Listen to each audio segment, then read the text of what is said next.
నమస్తే అండి.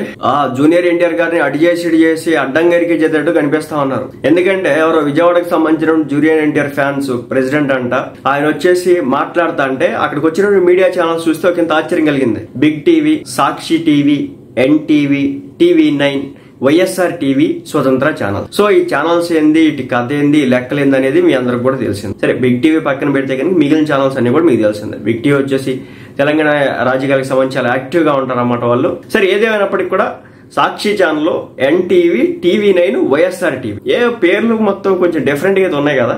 ఇది పరిస్థితి. దీన్ని వచ్చేసి టీడీపీ పార్టీ కార్యకర్తలు కొంతమంది అయితే కనుక పోస్టులు పెట్టడం జరుగుతుంది. ఒకసారి ఛానల్ పేర్లు చూడండి తమ్ముళ్ళు, అసలు ఏం జరుగుతుంది. లెక్క ప్రకారం విజయవాడలో లేదో ప్రెస్ మీట్లు పెడతారంట. అక్కడ మాట్లాడింది టీడీపీ పార్టీకి సంబంధించిన ఎమ్మెల్యే అని అంటున్నారు. వీళ్ళు యుద్ధం చేస్తుంది టీడీపీ పార్టీకి సంబంధించిన నాయకులతోనే. సో ఇది వివాదం చాలా తీవ్ర రూపాన్ని దాల్చడానికి అవకాశం ఉంది. మరి ఈ ఛానల్ కథ ఏంది, లెక్క ఏంది, వీళ్ళు ఎందుకు వచ్చినారు, ఆంధ్ర రాష్ట్రంలో ఇంకా మీడియా ఛానల్స్ లేవా అని చెప్పేసి అందరూ మాట్లాడడం జరుగుతుంది.